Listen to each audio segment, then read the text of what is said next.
Hi பா, எல்லாம் எப்படி இருக்கீங்க? இன்றைக்கி நம்ம செரின் வீட்டு சாப்பாடில் ஒரு லஞ்ச் மெனு தான் பண்ண போகிறோம். ரொம்ப சூப்பராக நல்ல மனமாக இருக்கக்கூடிய ஒரு லஞ்ச் மெனுன்னே சொல்லலாம். என்னென்னு பார்த்தீங்கன்னா கருவாட்டு குழம்பு, சொரக்காய், அப்புறம் தட்டைப்பயிறு, கருவாடு போட்டு ஒரு குழம்பு பண்ணிவிட்டு அதுக்கப்புறமா ஒரு தட்டைக்காயில் பொரியல் ஒன்று பண்ண போகிறோம். அப்புறம் சாதம் பண்ண போகிறோம். ஃபஸ்ட்டு நம்ம எப்போயுமே அரிசி ஊற வச்சுருவோம் இல்லையா? ஊற வச்சுருக்கேன். காய் வெங்காயம் எல்லாம் கட் பண்ணி எடுத்து வச்சுருக்கேன். முதல்ல நம்ம தட்டைப்பயிரை வறுத்து வேக வச்சு எடுத்துக்கலாம். அதுக்கப்புறமா தான் நம்ம குழம்பு செய்யணும். இப்போ நம்ம தட்டைப்பயிரை வறுத்துக்கலாம். ஃபஸ்ட்டு நம்ம தட்டைப்பயிர் வறுத்து வேக வச்சு எடுத்துக்கலாம். நான் இதில் இந்த டம்ளரில் 3/4 டம்ளர் அளவுக்கு எடுத்திருக்கேன். இதை நம்ம வேக வச்சிடலாம். ஒரு கடாய் வச்சுட்டு அதில் தட்டைப்பயிரை சேர்த்துடலாம். கல்லெல்லாம் இருக்கான்னு பார்த்துட்டு நீங்கள் சேர்த்துக்கிட்டு இப்போ ஸ்டவ் ஆன் பண்ணிடலாம். இப்போ இதை வறுத்துக்கலாம். தட்டைப்பயிரை வறுக்கிறப்போ நல்ல கலர் மாதிரி வரும். அந்த மாதிரி நம்ம வறுத்து எடுத்துடலாம். பாருங்கள், தட்டைப்பயிரை நல்லா வறுத்தாச்சு. இப்போ இந்த அடுப்பை ஆஃப் பண்ணிக்கலாம். இப்போ தட்டைப்பயிரை கழுவிட்டு நம்ம வேக வச்சு எடுத்துக்கலாம். இப்போ கழுவிட்டு வந்துடுறேன். பயிரை கழுவியாச்சு. இப்போ தண்ணி ஊற்றி வேக வச்சிடலாம்.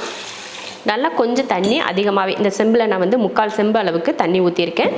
இப்போ மறுபடியும் ஸ்டவ் ஆன் பண்ணிவிட்டு அதை வேக வச்சிடலாம். இதில் கொஞ்சம் தேவையான உப்பு சேர்த்துக்கலாம். இப்போ இது வெந்து வரட்டும். அதுக்கப்புறமா நம்ம தாளிச்சு விட்டுக்கலாம். இப்போ நம்ம தட்டைப்பயிர் வேகிறதுக்கு எப்படி ஒரு 10 நிமிஷம் கிட்டையாச்சும் ஆகும் இல்லையா? அதனால் இந்த வேறு அடுப்பில் மாற்றி வச்சுட்டு நம்ம பொரியலை பண்ணிட்டோம்னா அந்த டைம் நமக்கு சேவ் ஆகும் இல்லையா? அதனால் இப்போ நம்ம பொரியல் பண்ணிக்கலாம். இந்த பயிரை வேறு அடுப்புக்கு மாற்றி வச்சிடலாம். பொரியல் தாளிக்கிறதுக்கு ஒரு கடாய் வச்சுட்டு கொஞ்சம் எண்ணெய் விட்டுக்கலாம். 1 ஸ்பூன் அளவுக்கு, இல்லைன்னா 2 ஸ்பூன். ஏன்னா நம்ம பொரியல் கம்மியாக தான் பண்ண போகிறோம். 200 கிராம் அளவுக்கு தட்டைக்காயை இந்த மாதிரி சின்னதாக வெட்டி வச்சுருக்கேன். கொஞ்சம் முத்தின பயிராக இருந்துச்சுன்னா இந்த மாதிரி விதைகளையும் தனியாக எடுத்து வச்சுருக்கேன். எண்ணெய் காஞ்சதுமே கொஞ்சம் கடுகு பொரிஞ்சதுமே கொஞ்சம் கருவேப்பிலை, கொஞ்சமாக வெங்காயம். இப்போ இதை வதக்கி விட்டுறலாம். வெங்காயம் பார்த்திங்கன்னா லைட்டாக வதங்கிருச்சு. இப்போ இதில் காய் சேர்த்துடலாம்.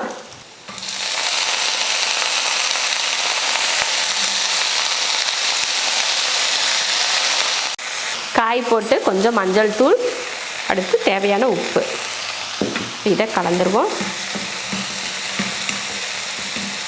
காய் உப்பெல்லாம் சேர்த்ததுக்கப்புறம் கொஞ்சமாக தண்ணி, ஒரு 1/4 டம்ளர் அளவுக்கு தண்ணி ஊற்றி வேக வச்சிடலாம். இதில் நம்ம வரமிளகாயோ இல்லை பச்சை மிளகாயோ சேர்க்கலை. எதுக்காக சேர்க்கலைன்னா நம்ம தேங்காய் கூட சேர்த்து மிளகாய் அரைச்சி இதில் சேர்த்து போலையா, அதனால் இது கூட சேர்த்துக்கல.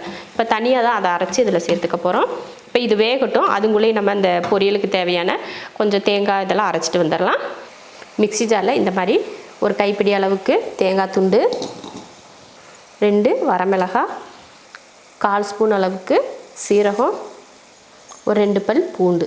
இப்போ இதை கொரகொரப்பாக அரைச்சி எடுத்துடலாம். இது போல் கொரகொரப்பாக அரைச்சி எடுத்துட்டேன். காயும் பார்த்திங்கன்னா நல்லா வெந்துடுச்சு. இந்த மாதிரி கொஞ்சமாக தண்ணியும் இருக்குது. இப்போ இந்த டைமில் நம்ம அரைச்சிருக்கோம் இல்லையா, அதையே இதில் சேர்த்துருவோம். சேர்த்துட்டு இப்போ கிளறி விட்டுறலாம். தேங்காய் இதெல்லாம் போட்டு நல்லா அந்த தண்ணி இருக்குது பார்த்திங்களா, அந்த தண்ணி இருக்கிறப்பவே இதை போட்டிங்கன்னா நல்லா அந்த தேங்காய், அந்த சீரகம் இதெல்லாம் அரைச்சி போட்டிருக்கோம் இல்லையா, அதோட பச்சை வாடையெல்லாம் நல்லா போயிடும். அதனால தான் கொஞ்சமாக தண்ணி லாஸ்ட்டாக இறக்குறதுக்கு முன்னாடி கொஞ்சம் தண்ணி இருக்கும் பார்த்திங்களா, அந்த தண்ணி இருக்கிறப்பவே நம்ம இந்த பேஸ்ட்டை சேர்த்துட்டோம்னா அப்போ கரெக்டாக வெந்துடும். அவ்வளோதான். இப்போ நம்ம ஊற்றின தண்ணியும் கூட நல்லா வத்திருச்சு பாருங்கள். சூப்பராக அந்த தண்ணியும் வத்திருச்சு பாருங்கள். இப்போ அவ்வளோதான். அடுப்பை ஆஃப் பண்ணிடலாம். சூப்பரான ஒரு தட்டைக்காய் பொரியல் ரெடி ஆயிடுச்சு. அவ்வளோதான். பார்த்திங்கன்னா எவ்வளோ சீக்கிரமாக நம்ம அந்த பொரியல் பண்ணி முடிச்சிட்டோம் பார்த்திங்களா. தட்டைப்பயிர் வேகிறதுக்குள்ளே அந்த பொரியலை செஞ்சு முடிச்சிட்டோம். இதுதான், அது வேகட்டும் அப்படின்னு சொல்லிட்டு வெயிட் பண்ணுற நேரத்தில் இந்த பொரியலே ரெடி ஆயிடுச்சு. இப்போ இதை இறக்கி வச்சுட்டு தட்டைப்பயிர் எந்த அளவுக்கு வெந்திருக்கு அப்படின்னு பார்த்துடலாம். இப்போ தட்டைப்பயிர் பார்த்திங்கன்னா கொஞ்சம் வெந்திருக்கு. இனி கொஞ்சம் வெந்தால் போதும். ஏன்னா நம்ம தட்டைப்பயிர் ரொம்ப குலைவாக வேக வைக்கக்கூடாது. ஒரு 3/4 பக்குவத்துக்கு தான் நம்ம வேக வைக்கணும். அதனால் இன்னி கொஞ்சம் நேரம், இப்போ கொஞ்சம் அரை பக்குவத்துக்கு தான் வெந்திருக்கு. இன்னி கொஞ்சம் நேரம் வெந்துச்சுன்னா சரியாக இருக்கும். நம்ம அதுங்குள்ளேயும் பார்த்திங்கன்னா சாதம் ஒரு அடுப்பில் வச்சு விட்டுலாம்.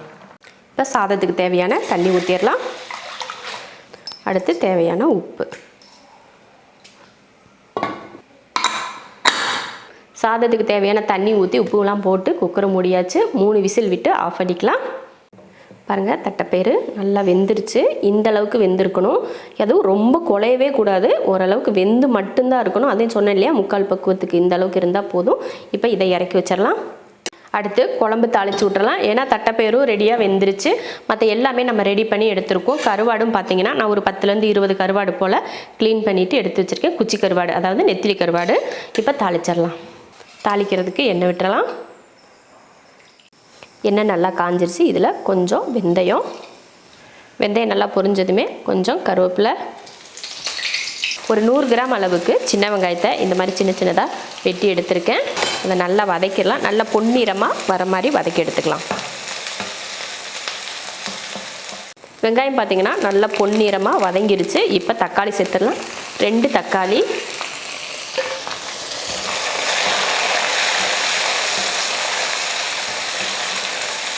தக்காளி போட்டதுக்கப்புறம் ஒரு 200 கிராம் அளவுக்கு சொரக்காய், அடுத்து ஒரு 10லேருந்து ஒரு 20 போல் நெத்திலி கருவாடு. எல்லாம் வதங்கிறதுக்கு கொஞ்சம் உப்பு சேர்த்துடலாம். சேர்த்துட்டு இதை வதக்கிடுவோம். சொரக்காயை இது போல் நம்ம தக்காளி வதங்கும் பார்த்திங்களா, தக்காளி வெங்காயம் வதக்கிறப்ப சொரக்காயும் சேர்த்து போட்டு நம்ம வதக்கிடணும். அப்படி வதக்குனா தான் நம்ம குழம்புலேருந்து எடுத்து சாப்பிட்ற அந்த சொரக்காய் வந்து டேஸ்ட் நல்லாயிருக்கும். உப்பு காரம் எல்லாம் பிடிச்சி நல்லாயிருக்கும் சாப்பிட்றதுக்கு. நீங்கள் கடைசியில் அந்த சொரக்காயை வதக்காமல் நீங்கள் லாஸ்ட்டில் சேர்த்துட்டிங்கன்னு வச்சுக்கோங்களேன், அந்த சொரக்காய் சாப்பிட்றதுக்கு சப்புன்னு இருக்கும். அப்போ அந்த குழம்பே வீணாக போயிடும். அதனால நீங்கள் எப்போ சொரக்காய் குழம்பு செஞ்சாலும் சரி, சாம்பார் செஞ்சாலும் சரி, இல்லை கூட்டு செஞ்சாலும் சரி, இல்லைனா காரக்குழம்பு செஞ்சாலும் சரி, நீங்கள் சொரக்காயை இந்த தக்காளியெல்லாம் வதக்கிறப்போ சேர்த்து வதக்கிட்டு நீங்கள் செஞ்சீங்கன்னா டேஸ்ட் வந்து அருமையாக இருக்கும் அந்த சொரக்காய் சாப்பிட்றப்போ. இப்போ இது வெங்காயம், தக்காளி, அப்புறம் இந்த கருவாடு, சொரக்காய் எல்லாம் நல்லா வதங்கி அந்த எண்ணெய் பிரிஞ்சு வரட்டும். அதுக்கப்புறமா தான் நம்ம மசாலா சேர்க்கணும். நான் எப்போயுமே சொல்கிறது தான், நீங்கள் வதக்கிறது எந்த அளவுக்கு வதக்குறீங்களோ அதை பொறுத்து நம்ம வைக்கிற குழம்பு வந்து நமக்கு டேஸ்ட்டாக கிடைக்கும். இப்போ இதெல்லாம் நல்லா வதக்கி எடுத்துக்கலாம். பாருங்கள், இந்த அளவுக்கு வதங்கியிருக்கு பார்த்தீங்களா. நல்லா இந்த மாதிரி வதக்கி எடுத்துடணும். இதில் நமக்கு சாம்பார் தூள் சேர்த்துக்கலாம். நம்ம வீட்டில் அரைச்ச சாம்பார் தூள் தான் இது. 1 2 3 4, இந்த ஸ்பூனில் 4 ஸ்பூன் அளவுக்கு சாம்பார் தூள் போட்டு இதை வதக்கிடுவோம். அடுத்து நம்ம வேக வச்சோம் இல்லையா தட்டைப்பயிறு, அந்த தண்ணியோடையே இதில் சேர்த்துடலாம். சேர்த்து இதையும் வதக்கிடுவோம். நல்லா ஒரு 2 நிமிஷத்துக்கு இந்த மாதிரி தட்டைப்பயிறு அந்த மசாலா எல்லாம் சேர்த்து நல்லா வதக்கி விட்டுக்கணும். பாருங்கள், நல்லா வதக்கியாச்சு. இந்த டைமில் தண்ணி சேர்த்துருவோம். நல்லா தண்ணி ஊற்றிட்டு கலந்து விட்டுறலாம். தண்ணி ஊற்றிட்டு நல்லா கலந்தாச்சு. இந்த டைமில் நமக்கு உப்பு பத்தலை அப்படின்னா கொஞ்சம் உப்பு சேர்த்துக்கலாம். நம்ம தட்டைப்பயிறு வேக வைக்கிறப்பையும் நம்ம உப்பு சேர்த்துருக்கோம் இல்லையா, அப்புறம் காய் வதக்கிறதுக்கு உப்பு போட்டிருக்கோம். ரெண்டுக்கு எப்படி இருக்குன்னு பார்த்துட்டு அப்புறமா தான் நம்ம உப்பு சேர்த்துக்கணும். எடுத்ததுமே நம்ம தண்ணியெலாம் ஊற்றிட்டோம் இல்லையா, உப்பு சேர்த்துருவோம் அப்படின்னு சொல்லிட்டு சேர்த்துறாதீங்க. அளவுக்கு அதிகமாக உப்பாயிரும். அதனால் எப்படி இருக்குன்னு பார்த்துட்டு உப்பு சேர்த்துக்கணும். இப்போ குழம்புக்கு தேவையான எல்லாமே நம்ம கலந்துட்டோம் இல்லையா, இப்போ மூடி வச்சிடலாம். ஒரு 10லேருந்து 12 நிமிஷத்துக்கு நல்லா கொதித்து வேகட்டும். அதுக்கப்புறமா எடுத்து பார்க்கலாம். இப்போ குழம்பு வேக வச்சு ஒரு 10 நிமிஷம் ஆயிடுச்சு. எடுத்து பார்க்கலாம். நம்ம போட்ட தட்டைப்பயிறு வந்து 3/4 பக்குவத்துக்கு தானே வேக வச்சு போட்டோம். இப்போ பார்த்தீங்கன்னா நல்லா வெந்திருக்கு பாருங்கள். பாருங்கள், சூப்பராக வெந்திருக்கு. இப்போ நம்ம வந்து இதில் புளி சேர்த்துக்கலாம். ஒரு சின்ன நெல்லிக்காய் அளவுக்கு புளி எடுத்து இப்போ இதில் ஊற்றிடலாம்.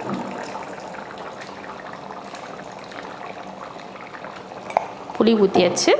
அடுத்து இதை ஒரு அந்த புளியோட பச்சை வாடை போகிறதுக்காக மறுபடியும் ஒரு 2-3 நிமிஷத்துக்கு வேக வச்சுக்கலாம்.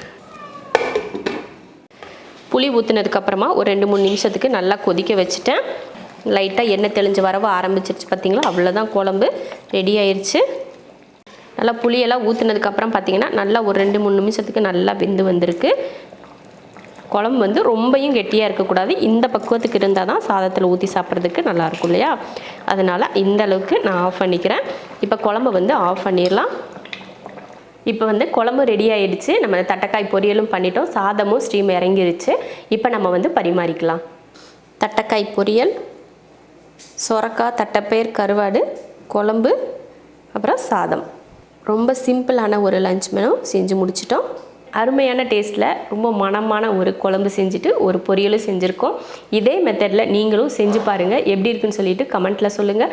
பிடிச்சிருந்தா லைக் பண்ணிவிட்டு ஷேர் பண்ணிவிட்டு நம்ம ஷெரின் வீட்டு சாப்பாடு சேனலை சப்ஸ்கிரைப் பண்ணி பக்கத்தில் இருக்க பெல் ஐக்கானை கிளிக் பண்ணி வச்சுக்கோங்க. இப்போ சாப்பிட போகலாம்.